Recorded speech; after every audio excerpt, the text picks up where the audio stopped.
wait till this live hits, and then I'm gonna have to send the link out again to everybody. Sorry about that, guys. It's all good. It looks like we're finally live. Appreciate everybody being patient as we're working through our new studio here at the Liberty Post Show. It is Wednesday, February the 11th, and we have Max Rymer on for the second time. He is a state rep in Minnesota, and he's got all the inside scoop on what's going on in Minnesota, and he's going to give us the lowdown on what's happening. So welcome again, Max. Thanks for coming on. Hey, thanks for having me. Yeah, hi, Max. Awesome. Hello. Hey, what's going on, man? Sorry about so how are things down in Minnesota land? Oh, slow. Nothing going on. Nothing. Well, that's last week's news now. You know, we're on to the. Well, we're not seeing it because Savannah Guthrie's mom is still abducted, and so we don't know what's going on in Minnesota any longer. It's an insane story. Yeah, crazy. If that's not some deflection story, I don't know what is. Yeah. So, is anything happening in Minnesota? Oh, right? Yeah. I mean, listen, we still have the ICE stuff going on that we talked about last time I was on. It's died down a little bit because Tom Homan came in and seems to be a little bit more directed in his operation. But just today we had a fleeing illegal immigrant in St. Paul who ICE got in a car chase with, and apparently he crashed into a bunch of other cars and ended up dying. So that's right. Get ready. There's going to be another round two, round three cycle. Yeah.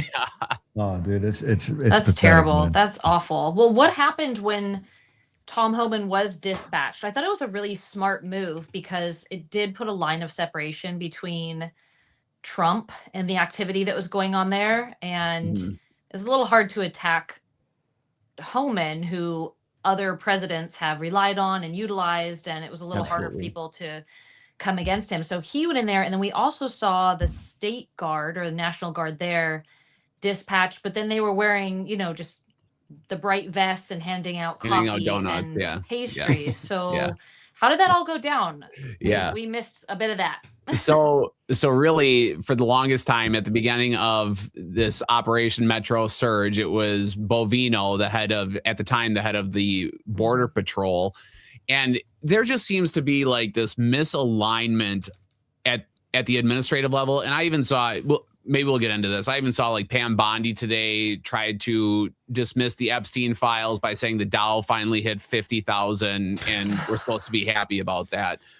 But, I just think that Kristi Noem at the top, and it seems like Bovino, they wanted a show of force. And ultimately, the polling that's coming out is still saying, even despite all of the ICE controversies, all of the things you've seen on the news in Minnesota, the polling is still saying that people want in a majority, in a decent sized majority, they still want every illegal immigrant out, deported. Yeah. And it's like ICE has taken a hit.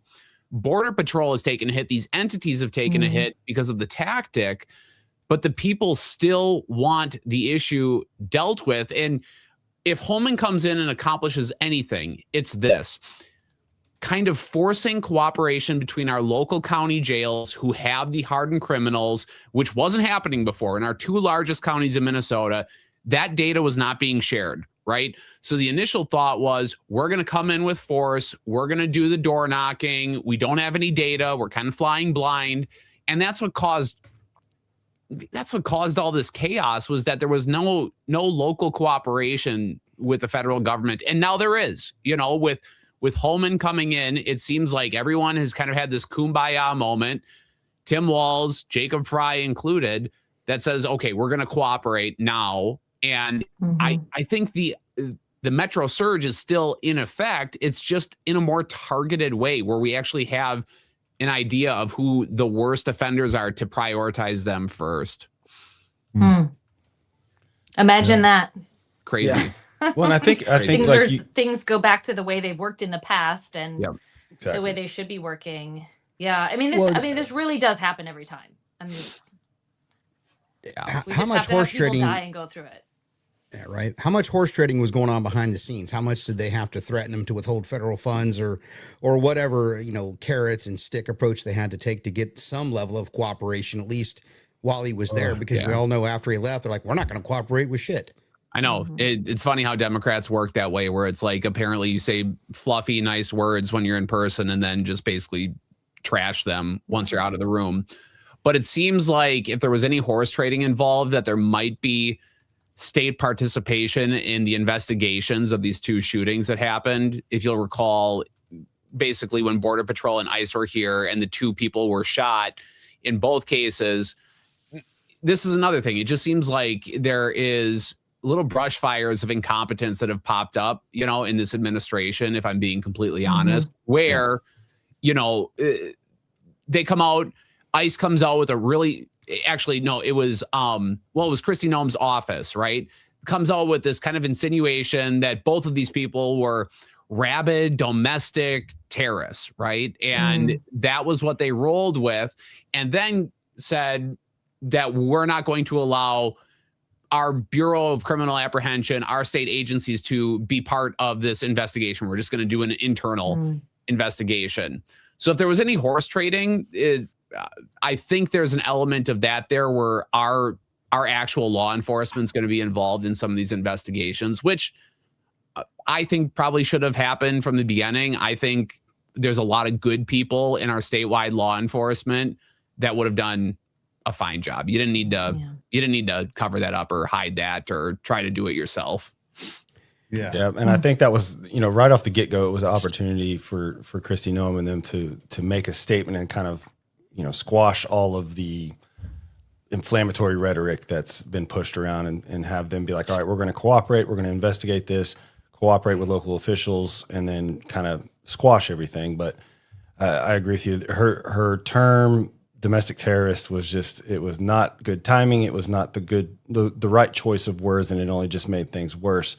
But to your point, I think Tom Homan coming in and kind of being like, daddy coming in more or less and calming everybody down, I think that's the right move. We'll see, what kind of hammer he drops, so to speak. But I think that was the right move in moving things forward and kind of calming the tensions. Yeah, I think politically it was maybe across the country, but certainly in Minnesota, politically, it was almost like an atomic bomb, right? Last time I talked to you guys, it was like there was a lot of fraud that we were talking about. And all of a sudden, this situation has totally consumed everyone's attention, the news cycle, and a lot of our political outlook in the state, where it was looking really promising before. And news cycles can change, right? Like there could be some brand new thing that happens next month, which turns the tide again. It will. It will. Yeah. By design, right I'm sure. I honestly think that the Democrats, they got to win, and now they're really pounding the pavement. But now I'm starting to watch, and I'm in the news cycles. I sit there and stare at all the feeds, the leftist and the right, and they're really trying to capitalize on anything now, and that's gonna be their downfall, because they, instead of taking the win and then kind of holding poise and backing up and then coming in when they're supposed to, they're going to keep jumping on top of stuff. And they're trying to imitate, which, that's the best form of flattery, trying to be like MAGA in their own little way, or the conservative movement as it is now. And I think in the end, that could be their undoing, because people are already tired of it. People can already see it. I think the biggest frustrating thing for us lay people out here, these average people like me, is that we want to help the other people see it. Like, no, seriously, just look right here. But then I got to remember that these people, a lot of them, are incapable of looking beyond their emotions. And so, they never bring their frontal lobes with them for some reason. I don't know what's going on there. It could be like a disability. Maybe that's, we can throw out some new federal funding for that. But honestly, at the end of the day, I think they're really going to wear out the news cycle, and they're going to start to mess up. Now, granted, that's assuming that Trump doesn't come out and say something so ridiculous again that we got to backpedal and cover for him, run cover. Hold on, and I guess since I'm on a little soapbox here, I'm gonna, it's interesting how we can. Now, Max, you have a better insight at this stuff, and you actually are in the chambers, you are working, you are seeing the policy and the legislation, all of that stuff. You're seeing it firsthand. But for, like I said, us lay folks out here, all we have is conjecture. And it's easy for us to sit there and say, maybe I'm not the most eloquent speaker out there. It's easy for us to say somebody isn't doing their job good enough. Now we can point out stupid moves like Kristi Noem's by coming out and saying the things that she said right away. That was stupid. We could all see that. But a lot of times when we're pounding the pavement today, I was watching the Pam Bondi hearings, and I saw her and I think it was Thomas Massey getting into it. And I remember saying that's not how it works. And I'm like, you know what? There is a point to that. And she kind of schooled him a little bit.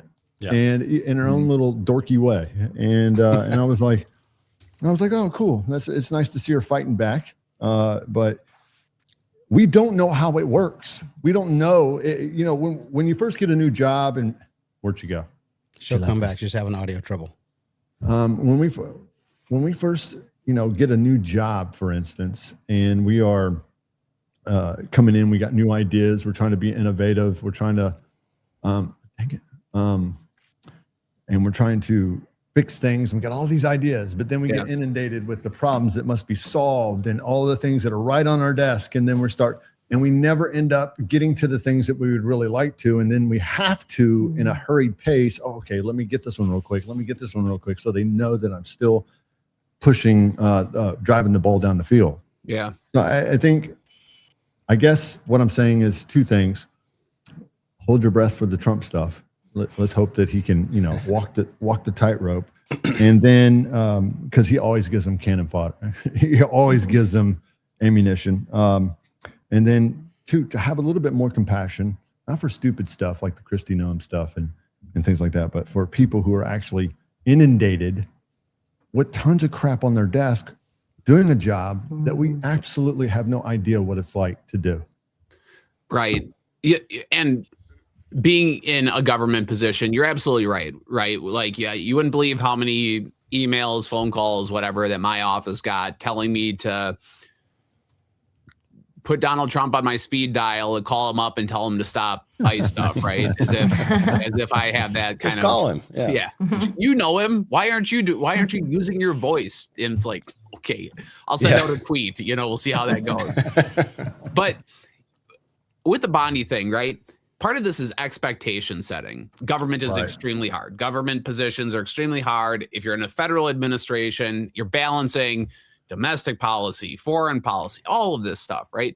But with Pam Bondi, who I think has been the weakest part of the Trump administration, it's setting expectations. Pam Bondi was the one who said, I have the Epstein files on my desk. They're super disturbing.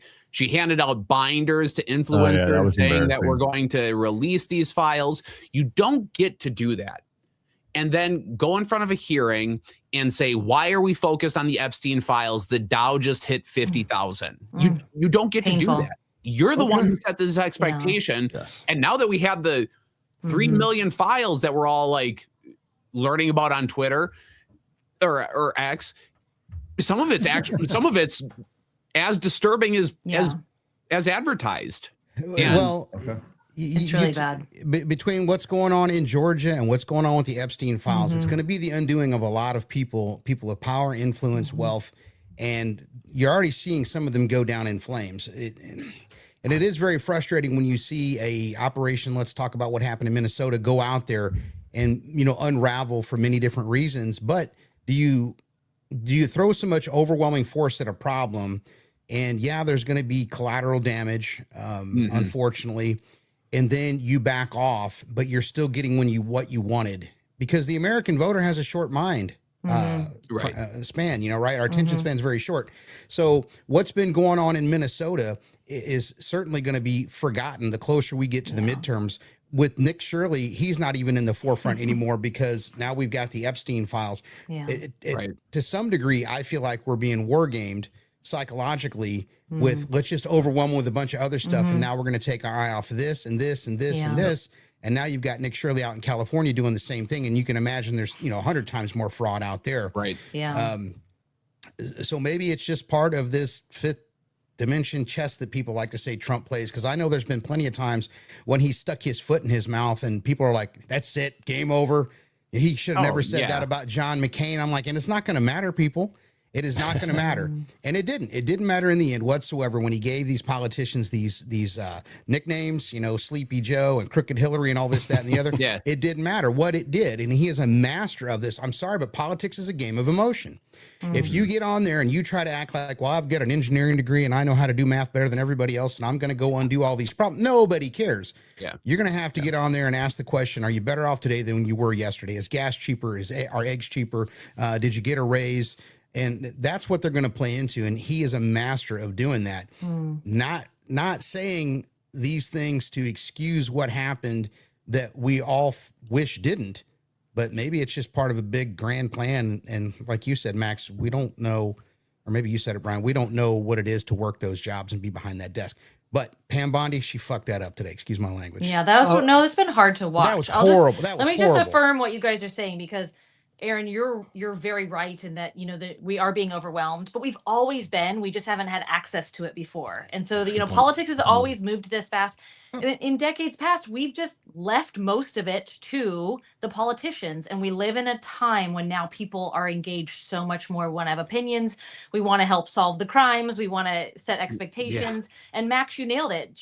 Pam Bondi has failed miserably in not just setting the expectation, but explaining how this should go well. Yes. Right. And I don't like that she kept so much close to the vest on this, because she did it in kind of a teasing a game, if you will, of like, I'm going to dribble out this and I'm going to dribble out that. Well, great. Now we have real life victims getting to the point where these survivors are standing up as she's giving testimony saying, when are you going to do something about this? The whole thing's been a gigantic mess. And, you know, I've been so disappointed. We're not used to this kind of uncovering of crimes, uncovering of fraud. We're having some big ones dumped on us during this presidential term. And you can lay a lot of that at the feet of, you know, the last administration. But she could have said, look, we're going to look through all of these files. We're going to utilize AI. We're going to bring on more people if we need to. We're going to investigate, prosecute, charge, sentence. We are going to get to the, and she's never at one point said, we're going to follow the due process of this and there will be justice. I haven't heard her say that anyway. All right. Well, I stand. Well, go ahead, Brian. Well, Brian, you might know more than I do. No. I don't know shit. So like that's the thing. That's why I'm bringing on smarter people like Max Rymer and hanging out with Aaron and you and well, and me and Brett. I want to throw one more. But I want to throw one more comment in there. She didn't know the level of depravity that was in those files. I might push back on that. I actually, if you have she's been doing this for a long time. When you understand the world of trafficking, I think that there are plenty of people out there. The dark web, I don't think we've seen anywhere close to the worst of it.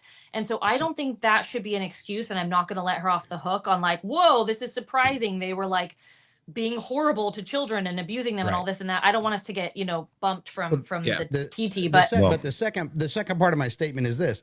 Can you imagine the pressure that's being brought down on her to just shut up and try to point it in another direction? I'm not that no excuse. It needs to come out. But the screws are being put to these people in a way that we can't imagine, and rightfully so. Yeah. Well, I hope they're getting squeezed so tight they finally pop, or she gets replaced, or somebody steps in there that's got the wherewithal morally and spiritually to go, look, we're just going to let it all out there and get it over with. This is one of these things where you got to rip the Band-Aid off and get on down the road. And she set herself up for failure from the get-go by dangling that carrot out in front of everybody with the binders. You know, if she wasn't sure she was going to be able to prosecute this directly and quickly, should have never, came out with the binders, should have never made a whole spectacle out of the deal and just said, hey, look, this is how the process works. We're working on it. Things are going to be coming, but not the way or as fast as you guys want them to, because the judicial process is its whole thing. It's something most people don't understand. I'm going to be your mouthpiece to be able to help you understand the process that we're doing, instead of bending the knee to the influencers and all that stuff, the people that want the clicks and the clickbaity stuff. I think she put her foot in her mouth from the very get-go. I think that number one, the administration has given too much leeway to a lot of the people. Listen, if you go out and say, "Hey guys, I'm naming a new podcast," and you got like 50 people, and you say, "Hey, I want y'all to pick the name," Yeah. And all of a sudden everybody's like, oh, we do this. And then when you don't pick the name that they want, then they're all rallying against you. You give people two choices, it's Right. like you give them the controlled options. And then not only that, I think the lesson here is, think before you speak, gather the hens. And even if it pisses the people off, I'd rather be pissed off in anticipation and then have a controlled demonstration of like, here's where it is. We've laid it all out. Here's point A, point B, point C, point D, point E, and so on and so forth. Yep. And then we're all, instead of ripping the rug out from under us multiple times in a row. Right. Great job. Well, here's 3 million documents, by the way, for you guys to comb through. Right. And we made a bunch of mistakes in the process. What's interesting, right? People have, like Brett, you shared on your socials and with me that these really brilliant people have figured out a way to utilize technology and AI and make it in a more searchable, user-friendly document. It's like, we know we can do this. And of course, investigations take so much time. There are statute of limitations that have passed. There are perpetrators who aren't around anymore. There are victims who aren't around anymore. The evidence is gone. Like, I get it, but just say something. Like, yes, it's going to be hard, but we're on it. We are doing it. Like, just give us time. And that is the piece that I'm missing from, Pam and from the FBI, is just tell us that you're going to do it. Because I think that we're at the point where the American public is fed up and they don't believe that anything will be done. And unfortunately, that really comes back on Trump. It's his administration. He's at the top. And it starts to look, I hate this, but it starts to look like he is not allowing them to do what they've been tasked to do. And I don't like that. Mm-hmm. Yeah, like I said before, it's been said already a few times. It's like Pam Bondi set the expectation. She was, if you're going to talk about releasing these files, then you don't need to set a hard and fast timeline. But it was Pam Bondi who said, the files are on my desk. And then it was these influencers with the binders saying, these are the Epstein files. You can't believe what's in them. And then lo and behold, it's actually, like I said before, as disturbing as it was advertised, right? Right. And it's inexcusable. Leadership is really difficult, but like setting expectations is like the most important thing you can do as a leader. It would be like me as a state representative saying, I'm one of 134 people in Minnesota, but I am going to eliminate the income tax this year, And then when I don't, inevitably, right, because it was an impossible task to begin with, then whose fault is that? Is that everybody else's fault for expecting that of me? Well, this administration, we had a really stellar opportunity. We still do. And the thing is there's a lot of, Trump hasn't made it easy. And look, I'm not coming after Trump, but sometimes this guy, he's not perfect. He's not. Grandpa, they're bringing the Clintons. Shut up. Take his phone away. No more alcohol. That's the last one. It's like they're bringing the Clintons in. They've deposed Ghislaine. Nothing's going to happen. So I want to throw them a bone. They are. Hold on. Let me finish. Doing Let me wrap it up real quick and land the plane. Okay. So like we've had some opportunities, but the mistakes that have been made, the left is unforgiving and the right seems to be right there along with them, being just as unforgiving. And Trump, when he's on the campaign trail, Epstein list, Trump after the Epstein list, it's not real. It's not real. What's going on here? I know. Messaging, man. Messaging sucks. Hey guys, I'm going to bring on. So I didn't mean to like fight with you. I thought that was a little good, some great chemistry there, but I wanted to get that out. I'm going to bring Gentry Gevers on just to sit and panel with us and fill this little spot up because it's driving me crazy. It's bugging my OCD a little bit here. Too. One square in the right-hand corner. Well, we can always just drag you over here. Bring because that'll mess with that one. Don't touch that. I got you. No more technical problems tonight. Oh man, dude, I bring it back to Max here. Max, we brought you on as a special guest. Tell us something we don't know. Yeah. So what is new in Minnesota that we may not know about that you can divulge? Oh man, what is new in Minnesota? Well, okay. So we're going back to legislative session next week, meaning we'll be voting on bills and, warring with each other, basically. we had rolled out, I think I talked about it a little bit on the last program I was on, but we had rolled out a paid family and medical leave program in Minnesota. And this is on the back end of all of the fraud, all the public programs being defunded. With this paid family medical leave, essentially what we have done since January 1 it started to January 31, if you measure that amount of time, we've already gone through something like 20% of the allotted funds for that program. Wow. So this is, if you're feeling sick, if you got a sister who's feeling sick, that it's impacting your mental health, like there's a broad reason for taking off of work. Business owners pay a tax into this program, and then it's meant to be a fund for you to get paid to not work.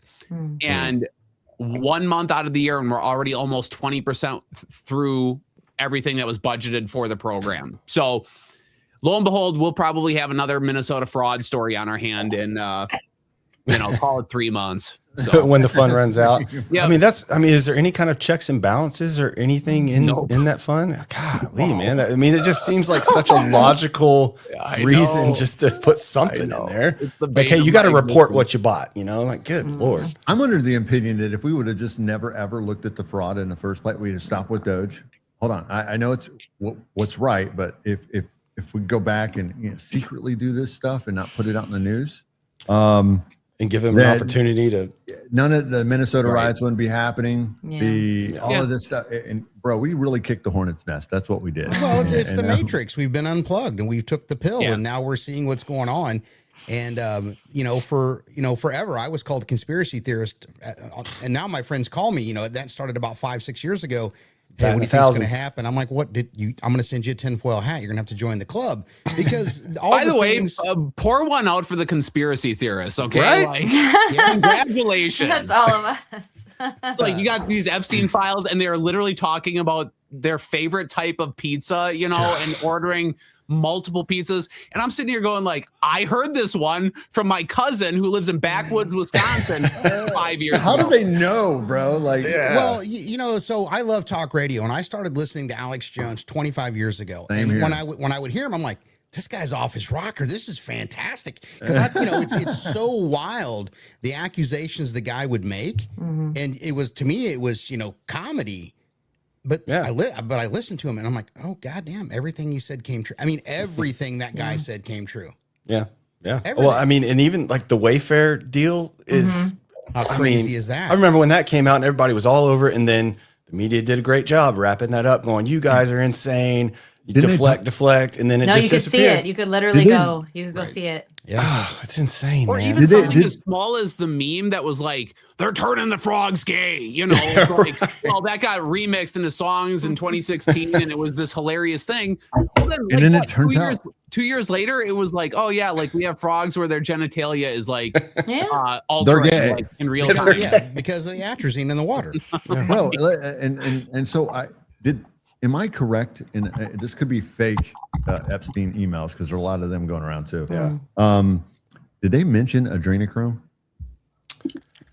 I haven't searched it. I haven't searched it, but that's a very commonly held understanding in a lot of groups that is used by people in order to stay youthful, to live forever.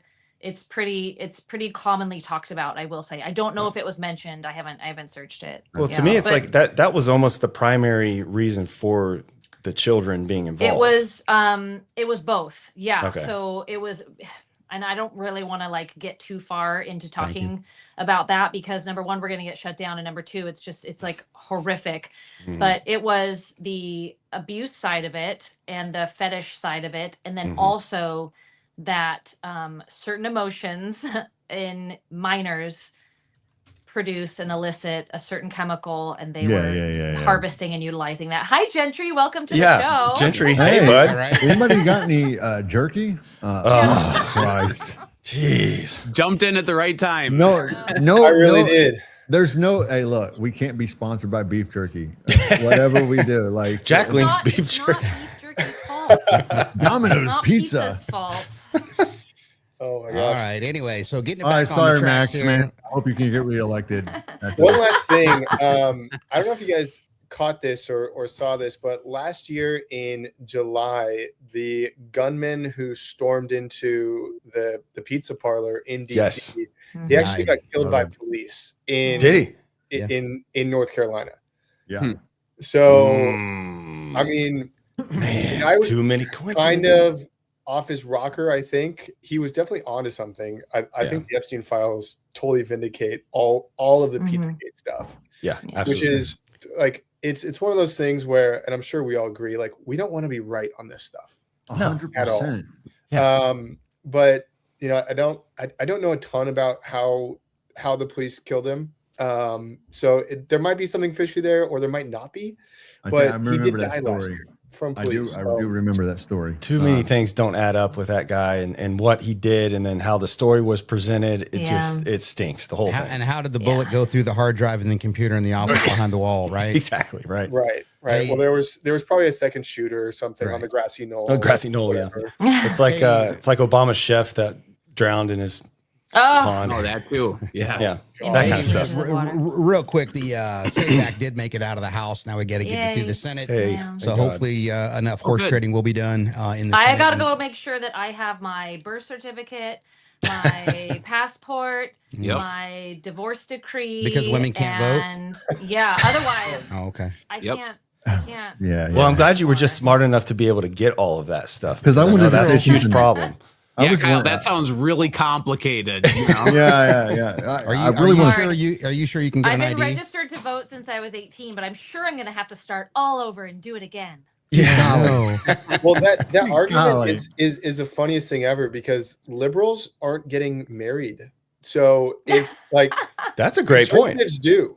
So if That's a great anything, point. if that was like a true like 100% in the bill, it would hurt conservatives more than liberals. Yeah. That's a great That's so point. I true. never even thought about that. Did you guys know that there is a movement? It's small, thank goodness, but there is a movement afoot from these real fringe. Like, I don't even want to associate it with like the whole trad wife movement, but there is a group that believes that the 19th Amendment should be repealed, Oh, and yes. that women shouldn't have the right to vote, but yet if you are married, that you vote as a couple. family, Household. and Yeah, as yeah, a couple, well- household votes. But listen, In the same vein, I know some women that are for it too. Yeah, well, yeah.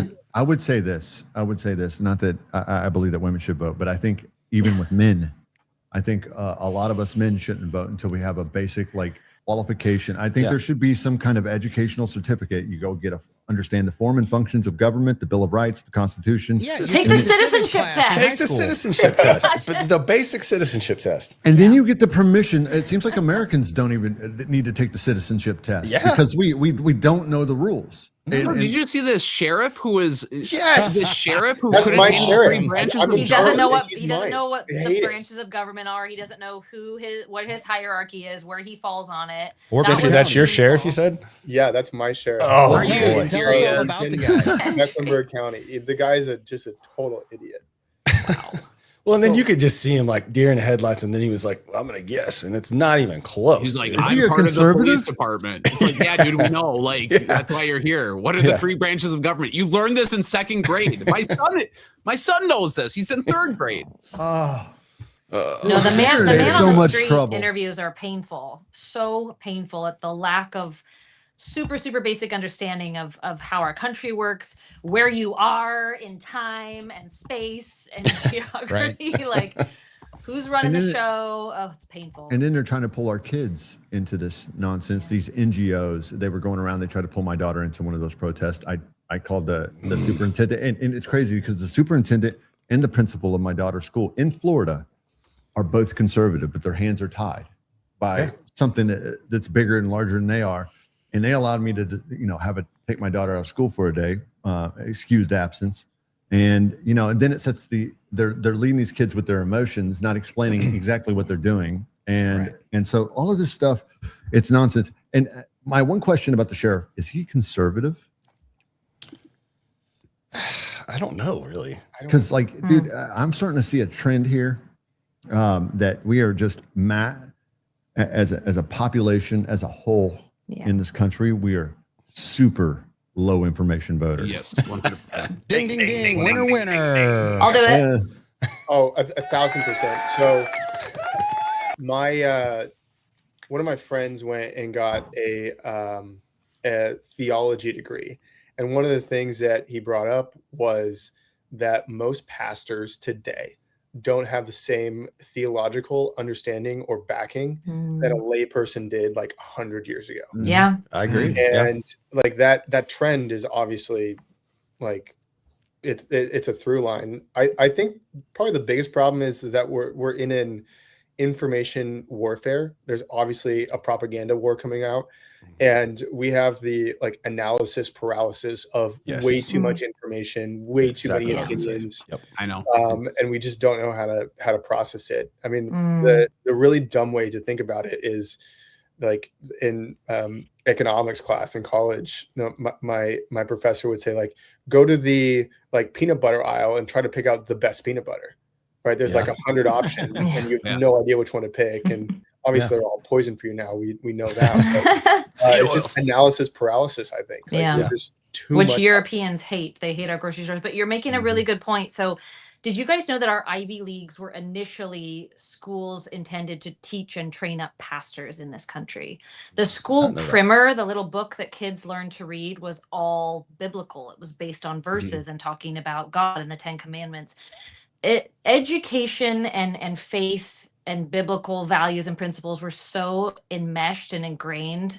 Our educational system was so good. If you look at tests that third graders and fourth graders used to take, things they had to know at like the turn of the century, we can't figure that stuff out as intelligent adults. The way we have dumbed down our educational system and then had a church really back off, especially during COVID, but the church has gotten so weak and we don't hear from them, and they don't want to touch anything political, which is madness, because that's the whole point. And every issue is biblical and every issue is political.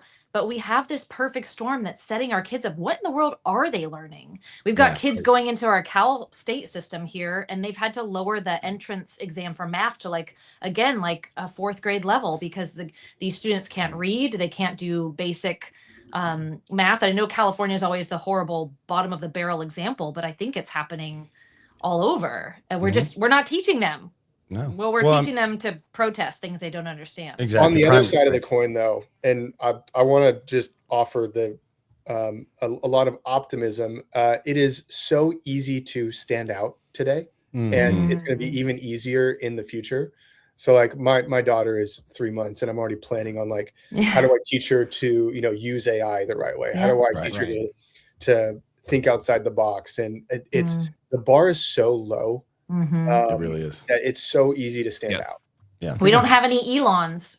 I mean, how many? But think about it, that's a very serious comment. Like, I think about this all the time. Thank goodness we have Elon. He wasn't born in this country. He's South African or wherever the heck he came from. I'm just glad. I'm always glad that we have him. Yeah. Who else do we have? Who is leading the way? With that level of intelligence and innovation and creativity that we used to instill in our kids. So Gentry, I love that, and I hope that more parents are thinking that way. But it's like kind of a bittersweet thought, right? Like, it's sad that the bar is low and you can clear it easily, but we need more exceptional people in our country. Yeah, 100%. Max, you got any thoughts? Yeah, what stuck out to me was what Kyle kind of talked about, where like we've ceded ground as conservatives over the last 100 years, industrial revolution, mainly coming off the gold standard. All of that has impacted, really the secularization of America, right? Where these institutions, and there's a lot of colleges in Minnesota which had deep conservative Presbyterian roots, and now every professor, every administrator is an open communist. And I had a conversation with a buddy of mine, right, where we talked about there is no neutral, right? Like, secular is not neutral, especially given today's environment, right? There is always a philosophical religion behind your policies or politics, right? I think we think of, well, it's the old Bob Dylan song, you got to serve somebody. It might be the devil or it might be the Lord, but in the end, you're going to serve somebody. And this whole idea of separation of church and state, or church and our cultural institutions, it's like, actually, no, like, you have to assert yourself in those arenas through conviction of your faith, of your belief system. And I guess the only thing I want to say was like the one thought I grabbed onto was like secularization is not neutral. There's an agenda there too. Yeah. It's the Bible even talks about, you're always serving something. There is no fence. And so, and I'm not a big religious dude, but the more and more I see things that are going down and the way they are, the more I believe in a God, because I see the work of the devil. And so, and that's a convincing argument for me. It's like, dude, there has to be evil. There has to be. And so if there's evil, then there's good. And these are opposing forces. And so something's in charge of that, because it seems as though people are under the influence of something. And so it brings me to what you're talking about, Max, everybody, but being that they've taken key positions in our institutions. And to your point, Gentry, there's the standouts. Will there be enough standouts to be able to take back over those institutions? Or is it going to take a massive reset through trauma and pain and conflict?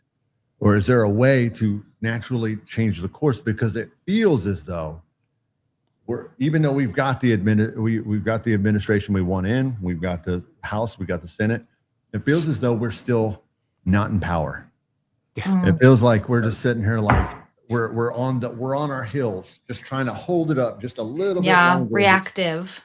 Smash us down. And it's like, okay, maybe we'll get 5 more good years of our kids being able to be free in the way we understood it. Right. But things are changing so much, and it's easy to feel hopeless. But if there is a devil, we know there's a God. So that's where I think it's that classic meme, the wheel of tough times create good men create good times, good times create weak men create hard times, right? And I think the institutions that we have come to rely on over the past century, I think they'll probably crumble. I think AI is going to make them crumble in a lot of ways. And I don't know exactly what that looks like. But, Gentry, you had mentioned like your children and raising them upright and like making sure that they can communicate and interact with the technology at an appropriate level. Well, people are fearful for their children, but I tend to think that that cyclical thing, if they have to navigate a future that is more difficult than our future, I'm not afraid of that, right? I want to prepare them for whatever is coming next, because there is something coming next. It cannot last this way. Our politics, right? There's gridlock, but it's like every other institution, from our media to academia to you name it, NGOs, right? Like, it's all coming down in real time. Like, can college grads even find a job with technical skills right now? I don't think so. I don't think those jobs are available right now. No, they're not. I was just talking to my daughter this evening, and she didn't want to go to college, and she's 21. I said, you got till 22 to figure it out. Try as many different jobs from 18 to 22. She's like, why 22, Dad? I said, because that's when your peers will be graduating from college with 5-figure student loan debt. Some of them will have 6-figure student loan debt. And I said, there'll be 5% of them. They're going to be doctors, lawyers, engineers, entrepreneurs. You'll never catch them. They're going to excel no matter what. I said, but it's that 95% that has the debt. They're going to be getting the same job you get, and you're not going to have the college debt. And she's like, I never thought about that. I said, so take the 4 years. And she's always worked. So she's tried 2 or 3 different things. We think we found a groove for her, and I don't have to worry about her, and got her out of Illinois, and she's in Tennessee. And I'm so happy about that. It's awesome. But I want to wrap up one more thing. You take the downfall of the 2-parent household, you undermine the traditional bedrock foundation of family, and that's where you can start the deterioration of things. And that can go along with a lot of the seismic shifts that happen throughout the country, especially post-World War II.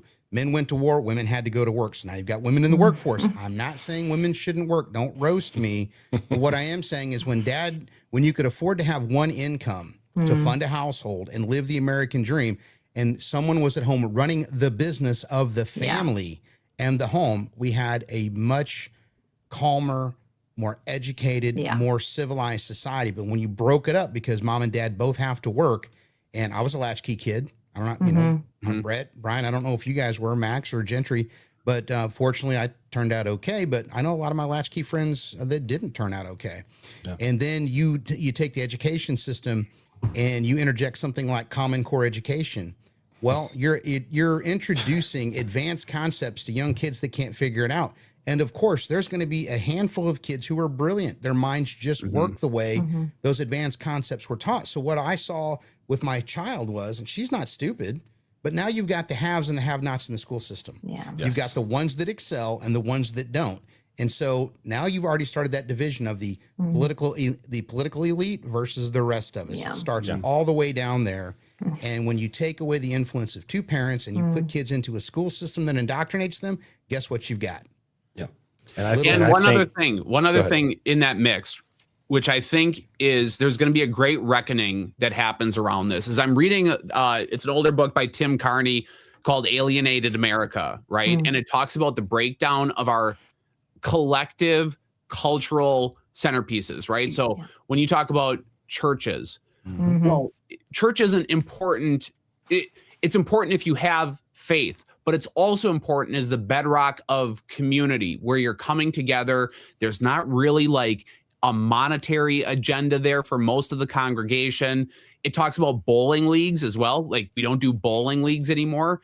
And those things have deteriorated as well. And I just have a feeling from the education standpoint and then from like the cultural bedrocks that we have built society on that foster community, there's going to be a reckoning there because AI is making everything too easy. It's automating our entire lives, their entire industries that are going to be shuttered by the evolution of AI, that I just think there's going to be a longing.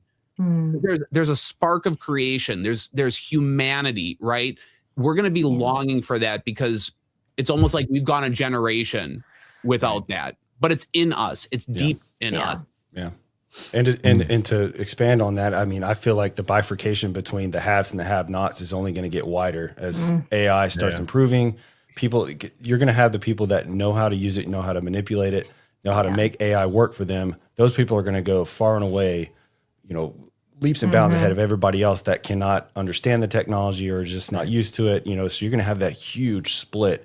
Now, what that does socially, obviously we can't tell the future, but I don't think you're going to, there's no way around you're going to have that huge split. So the middle is going to disappear. So it's all about how we structure society and see how it shakes out after this AI technology just takes off, because it's not slowing down. And one of the victims could be a boomer president who clips a video of Michelle Obama as a gorilla, That could be dangerous for sure.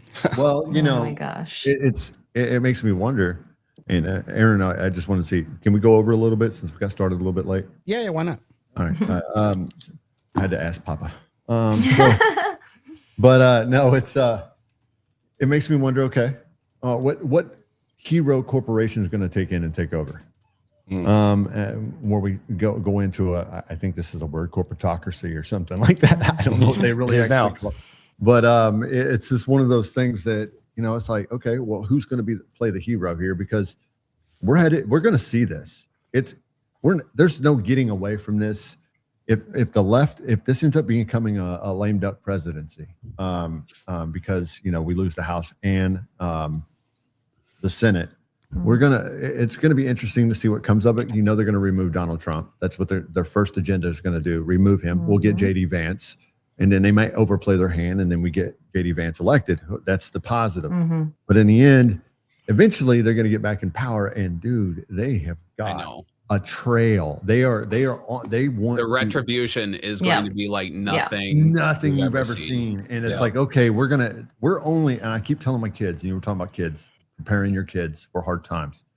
I'm like, kids, we said at the dinner table, I'm like, it's not going to be we're going to have to stay together. We're going to have to tribe up. We're going to have to, be there for one another, because the way you think things are going to be are not going to be that way. And that's not being doomsdayer. That's preparing their minds that things are going to get tough. Right. And we might end up living in Argentina. Just letting you know. Oh, don't move. Ryan, I'm just saying, listen. I have a much more optimistic that's view Gentry. of Bring it in. the next 4 years. Okay. All right. Let's see So what- if the Senate grows a pair and passes the SAVE Act, which Yeah, right. it could, I really hope they do. I believe you. That is going to energize the base by a lot, because I'm from God. Washington State, and Washington State Republicans have this idea in their head that their vote doesn't matter. Mhm. And if you believe that, it's true. If you believe the opposite, that your vote does matter, it's also true, right? It's like that Henry Ford quote. But it's going to energize the base. I think that potentially we could see a ton of people turn out, a ton more people turn out this year. There's a ton of states that are also cleaning up their voter rolls. That's not being talked about as much. Tom Fitton's doing a great job of that. Yeah.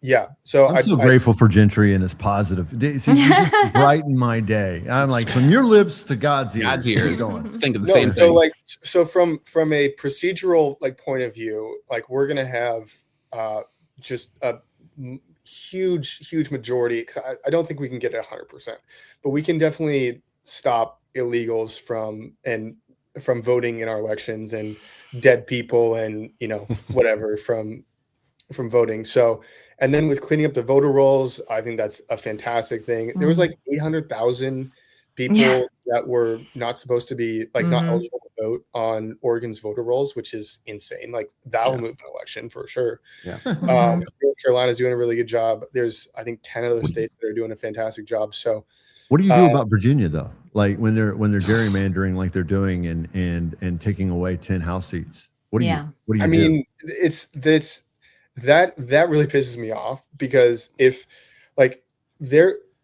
Democrats are playing the game to win, and Republicans still, we're getting a lot better. We're getting a ton better than 8 years ago, but we're still playing the game to be nice. Yes. Indiana. Indiana is a great example of that. I think though that because the California map just passed, it does set a really unique precedent that any state can gerrymander. It doesn't matter about we voted demographics on that. or race or whatever. You do have that threshold, Gentry, is that they put that to a vote, and that's how messed up our voter base is out here. You talk about low Republican voter turnout. That was abysmal, because they had Obama out there saying you have to save democracy by voting for this prop. And then, the Supreme Court just affirmed it. But if you're going forward and you do have a system set up, which we did have, and the people actually voted to dismantle that, hopefully that won't be the case in every state when you're trying to, redistrict. That's been a tough blow for us. I got to tell you, really tough. I've got friends in Congress right now. They don't know. They're having to make a decision. They're currently representing one district that has now been sliced into 6. And so in November, they have to figure out who they're trying to get to vote for them and which districts they're going to represent is really tough. So how many seats, Max, you may be familiar with all of this stuff because you actually work in the government in a state, in the state house. But all right, this one, 2 questions. Okay. To you, Kyle, how did it change the seats? Did it give Democrats the upper hand? And then, oh my gosh, they already had it. Yeah. And then to Max, after you, it's okay. How do we play? What are your thoughts on this? How do we play this game? Because I feel like we're getting to a place where we're at the last straws, and we're like, okay, you're going to switch that up. We're going to switch this up. You're going to switch that up. And it's just a game of freaking chess all day. Let me just tell you really quickly what really caused the issue is that we have in the presidential in 24, we had a pretty close to 60-40 split, which was amazing for California. The map has not been that red for a very long time. And I think it shocked a lot of people, but it was still 60-40, right? So it's not close. And so when they redrew the maps and they put it to the vote, we just turned from a republic into a democracy and majority ruled, right? And we just, and that's how we lost there. And instead of that 40% having 17% representation in the House, we now have somewhere between 6 and 8%. And that did not seem to matter to people who couldn't imagine it ever being flipped. We were trying to make the case like, look, what if this was Republicans in power and we wanted you guys to have 6 to 8% representation when 40% of it did not land. No one cared. They just voted because it benefited them. And it was a blowout, honestly. And the Supreme Court was like, well, you put it to a vote, the people voted for it, and here we are. Wow. Well, you look at a state like California that does something like that, and the very unfavorable economic conditions that people have to live in under there. At some point in time, you know, the state's going to break just from the standpoint of more exodus, right? I mean, how many billionaires have left because of the billionaire? Oh, they're all going. They're all so. Yeah, I think people forget. Valero. 2 years ago, I think, is the last time I heard this, but California has the most, in terms of raw numbers, Republicans in the country. If you can believe that, right? Like when you talk about they are being the liberal will is being imposed upon them. That's a lot of Republicans, you know, to have the most in the entire country by state. I believe that's still true in California. Yes, it actually is, I think. But what's wild is, and encouraging, and if there is a positive on this, is that with all of the census revisions, this 2030 electoral map is looking very unfavorable to Democrats. Like, I believe I saw an X post where Democrats could win the entire blue wall and still lose in the electoral college because states like my state, Minnesota, we're going to lose one. California is losing them. And they're all losing them to Texas and Florida and Tennessee, these kind of reliably red states. So on top of the SAVE Act and cleaning our voter rolls, like Gentry was talking about, Democrats actually have a long-term math problem, especially because they're like, they're not having children at the same rate that conservatives are. Right. Well, and then to your point, I mean, Texas is also redistricting also. I mean, we're in California setting a precedent for that to be able to just push on down the road to us, and it's going to get flipped on them like they didn't think could happen. Right. And Texas, I think to our credit, kind of see the writing on the wall and understand what's happening, and we have enough time to be able to get in front of it, redistrict if we have to, but also rally our voter base and be like, look, you know, this ruby red Texas may not be red for very much longer if we don't get our act together. So the alarm bells are going off for us as Texans. There's been a lot of uproar lately about people trying to mobilize and understand what the possibilities of a blue Texas could be, because that could be devastating. Yeah, God forbid. That'd be crazy. And the only way that state could go blue, as far as I'm concerned, is fraud. Yeah. Fraud and illegals. I mean, so you know, but some of your major cities are getting pretty liberal. I mean, obviously, Austin, Houston but is Dallas, deep blue. Houston, Dallas has turned. It's kind of breeding there. Yeah, and that's usually where it starts. Starts in the inner cities and bleeds out. But I mean, Houston has been blue almost my entire life. But it's Austin is getting scary. Dallas, one of those places we never thought. I mean, Dallas was the cowboy country up there. You know, it's. And it's scary blue. So it's because they're out of touch with real America. They really are. That's a whole different breed of people up there. Maybe in the new Republic of America, once it finally gets founded, after all the crazy stuff goes down, they can be like, okay, everybody, like Israel, you know, not to bring up Israel, but Israel, you know, got to serve in the military from 18 to 21. Yeah, part of this 3-year plan, 18 months in some kind of public servant position. Yeah. You know, and then 18 months living in the country if you live in the city, or living in the city if you live in the country. I don't know, man. I'm just like trying to be creative here. It's got to be something, yeah. It's detached, and it's also dependency. It's the poverty level of dependency that is inundating our system, and they've been told and they've been misled. Well, you know, if Republicans get in or conservatives get in, then we're going to have to work, and we can't get our benefits, and we're taking something from them, and so. It's a myriad. It's a myriad of, and at the end of the day, you know, nature in its balance is survival of the fittest. And what happened, and now that we've got a system that props up, that's why we got such a large booming population. And I hate to talk like this about humans, like they're expendable. But since we got a large population, it's boomed like that because now we can keep people alive who want to do nothing with their lives. They want to stay on, and I want them to live. Don't get me wrong, but I also want them to be productive and have purpose. Yeah. And that's what Get so off many the people system. are missing. Right. So that's not me saying, oh, let's take all their benefits away and they'll just starve and survive of the fittest. You know, it's like, it's working. Honestly, I think we need to take the old America people and put us all on one side and then raise a new generation of people with different kinds of mentality, because I don't see how we get out of this because of the level of thinking that they say in recovery. I'll just sum it up with this.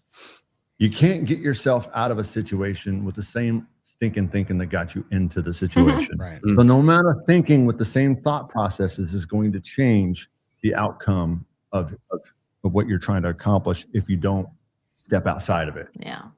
And Well, agreed. Now you change the variable and you take away the taxpayer-funded scam economy that has funded a lot of places like Minneapolis, places in Ohio. You know, wherever that massive fraud was going on, you're going to see a lot of behaviors change. In fact, it's going to be a huge negative economic impact to Minneapolis. Yep.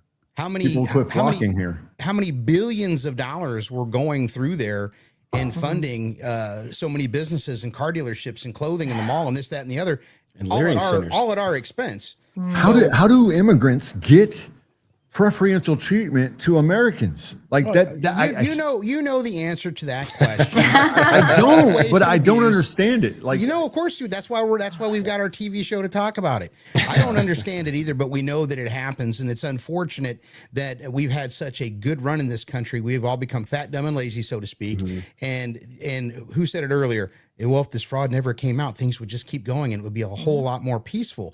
Unfortunately, you're going to have to send the bull into the china shop, which is Donald Trump, and he's going to have to uproot a few things and break a lot of vases so people can come up behind him with the broom and the dustpan and clean things up and then set things back in the order they need to be set on. And if we can just get back to the basics, I tell people all the time, you've all heard me say it, God, what I wouldn't give for the 90s and the Clintons again. I know. We had common sense on both sides of the aisle. And Bill Clinton balanced the budget. Well, you had both We don't sides even talk aiming. about that anymore. correct. And, You had both and if- sides aiming for the same endpoint. It was just a matter of how we got there. How did we live in a country that didn't have to borrow trillions of dollars every year to fund these programs? These programs aren't being funded. All the evidence is there. All the fraud, waste, and abuse is out there. We know we're being ripped off, and people just aren't mad enough yet. And I'm going to say it again, like a broken record. The rest of the silent majority needs to get off their ass, off the couch, and to the voting booth and vote. I don't want to get involved. I just want to pay my taxes, go to People of church, and go faith. home. It's People of us faith. Now you have to. Christians. They're Get it going to together. lose. They're going to lose the ability to practice that faith if we let the communists continue to take over this country, and that's exactly what they are. yeah. And I just want to say, just revisiting a topic from a while ago too, like this whole 19th Amendment conversation. I will just tell you from personal experience, the people who are actually grabbing their pitchforks, getting off of their ass and working are the Republican and conservative women that I know. I mean, I am in office because of them. So like this whole idea that like, the whole trad thing is a scam. I'm finding out that like half these trad wives are like undercover prostitutes anyway. And so like throw that out the window. But like I will just say, like, in a time where people are not getting off their ass, the only people I have seen really get activated, go host the chicken dinners, candidate forums, you name it, right? Like everything that is, I see women running that stuff, and it's a 10-to-1 ratio. No, it's true. And I Even on the thank you for bringing that up. I think that the women on the left get a lot of attention because they are putting Screech a certain, the most. They're just loud.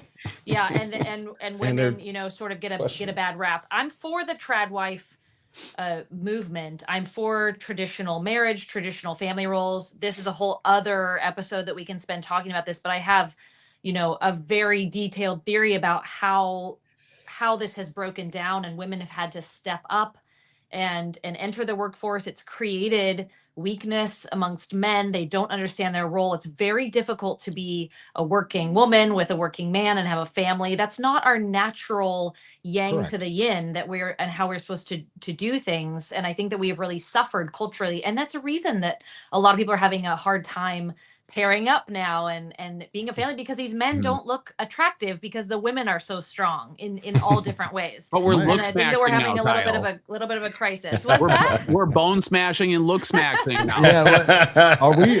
I guess I'm a Not trad all dad. men. I'm just saying.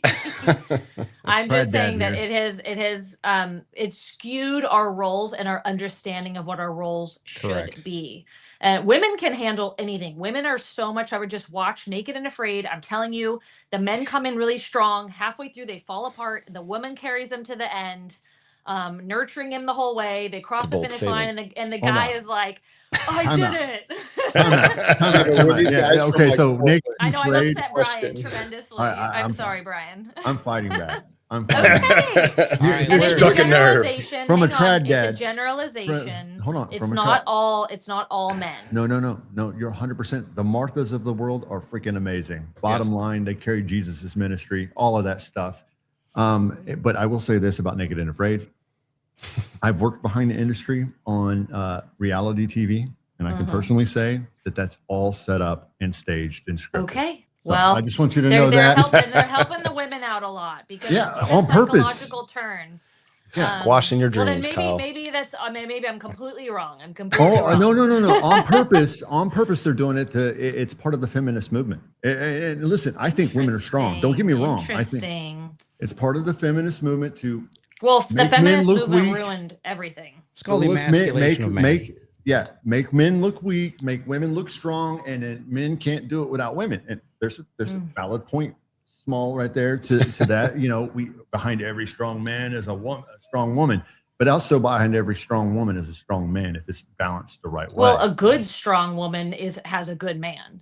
The 100%. flailing strong women, and I am living, breathing, walking, blinking example of this. It's not the way it's supposed to be. I would have loved for my other half to have worked hard and been healthy and fulfilled that role. And instead, I just by degrees had to step in. Like I said, this is a whole other, conversation. It's really we can interesting. have it. This is But great. I think I love that it. Yeah, but now I we're think getting that into we it. have to Let's get go back- into overtime, man. I'll take on all 5 of you. Let's do this. No, it's not even a combative thing because Not you, you're Brian. right. No, you're right about how it's because the men, a lot of us men haven't grown up with a stable mother. And so and I'm not speaking about They the want guys mama. here. Yeah. And so we want mama. And so we Yeah. look for mama instead of our partner. Totally. And so we got a bunch of mama's boys in Yep. marriages. And that's the issue. This actually goes back to my point earlier where it's so easy to stand out. Yeah. There you go. It's so easy to stand out. So Tied it together with a nice little bow. single dude listening, I'll tell you one thing I did that made me stand out from the crowd. I opened my wife's door, and I still open my wife's door. Mhm. Good for you. Little things. Yeah. And it is the dumbest thing sometimes because I'll kind of get annoyed that I still have to do it because I set the standard. You started the bar really high. It's not even that the bar is super high, right? It's there at all. Yeah. I can't flirt. If my wife ever asks me, she'll just say he's like the worst at that. But like I bought her flowers, really easy to Yeah. do. $10. I opened a door. That's free. Listen. It's the bar is so Yeah, we're pretty So low. easy, really. We're pretty easy. Listen, you're preaching something so powerful because I make my son open the doors for his sisters. Open the door. We always open the doors for the women. It's not because they're weak. It's because of chivalry. It Chivalry sets is the not precedent. It's Yeah. something small, but it sets the precedent. Yeah. You're 100% And I right. hope that women appreciate this without having to go through something like what I went through. And I think I see a lot of couples, I see it through a different lens now. And I hate to, I'm not trying to be a traitor to my gender, but I see a lot of women not appreciating those things or they take advantage of them. And like, that means everything. The fact that you have like a healthy, hardworking, loving, stable man in a stable relationship, even if it's boring or like you're like, you again, I'm sick of you, you know, or whatever. That is so leaps and bounds above what most people have. Like, please, if you're out there and you're a woman and you're in a relationship and it's good, it's not abusive in any way. I mean, just please go appreciate your man, because there are a lot of bad dudes out there. A lot of irritating women too. I get that. A lot of tough ladies, but I'm just saying there are a lot of They all have bad septum dudes rings. out there. I- So you know, go and- appreciate your man. in other news, though, and you're absolutely right, Kyle. Great point, Gentry. Dude, listen, that was the single to me. That's my favorite thing. So you've won me over. But you know, in other news, did you hear about the Medical Association coming out and finally saying that transgender surgeries and stuff like that for the kids were insane? Or It's not a good basically idea. Not recommended. Not Yeah. recommended. Whoa. Yeah, Somebody's groundbreaking. sounding alarm on that And you one. know what though? But not one media outlet. No. Of course not. Very few conservative outlets even covered. Guys, Europe like decided all of this Yeah. a decade ago. Yeah. Like, socialist Europe was like, hey, not a not great cool. idea. Yeah. When we're behind Europe on stuff like Yeah. that, we have a That's a problem. problem. Yeah, and then you have and then today in other news, it happened last night. We had another transformer up in Canada. go in and kill 10 people, wound 30 others, and then you know what they did? They blamed Trump. Of course. They Yeah. blamed Trump. Because that makes sense. Well, and they called that person a gun person. Well, Yeah. Oh yeah. Not gun man, not gun woman, It's a new gun gender. person. Mhm. Yeah, and you saw the sheriff or whoever was reporting on it, like kind of like turn and look like Looking for cues. what is the protocol here? no. Yeah, because they didn't even know. And when it's hitting Canada, that's crazy, Just bro. Looney Tune Central, man. I mean, it's like you said, if Europe's ahead of us in that kind of social stuff, we're in bad shape. So hopefully the tide is turning on that. I feel like it is. It wasn't too long ago that in Minneapolis we had this shooting at the Catholic school, Annunciation, where a Yeah. couple kids were killed, a couple kids were wounded, and turns out you're not surprised, but it was a transgender shooter, and I think like a former student at the school, and had all these videos going over his guns and writing names on them, just dude. like psychotic. And saying he didn't And want then- to be transitioning anymore. Yeah. Do you remember that part? Certifiably And insane. we didn't touch it, and we've never talked about this Same thing with common Tennessee. denominator ever. Yeah. No one But will touch it. The second that we find out that one of those incidences involves one of those people, Okay. it disappears immediately. Well, You know, not how only hot that- and heavy is the news before we figure out it's one of them? Mhm. Kind of how it used to be with like whenever there was a terrorist attack and like they delayed reporting on that. It was like Mm. kind of know what that they said Yeah. the person was shouting, you know, it's like Yeah. kind of know. You know, I bet I know what he was shouting. Yeah. Well, I tell you what, it is 20 after the hour. I think we can end the show on a high note. Manners and chivalry, especially with Valentine's Day coming up here shortly. Yes. And I hope everybody that watched appreciates our production quality. We're trying to step it up a little bit here, having on good guests like Max Rymer and Gentry Gevers. And we continue to hope to bring you all some value every Wednesday, 7 o'clock Central Standard Time. And we'll just keep it going. So, Max and then Gentry, call out your socials for everybody. I'm on X, Max R Rymer. You can follow me there, and should be a very interesting next few weeks as we go into our Minnesota legislative session. Oh wow. Stay tuned. All right. Guys, Gentry. My handles are Gentry Gevers on Instagram and Gentry W Gevers on X. All right. Well, I'm Aaron, the Daily Update guy, Kyle Campbell, the real Brett Lee, and Brian Lane. Thanks for watching, everybody. We will see you next week. Thanks, guys. Adios. See ya.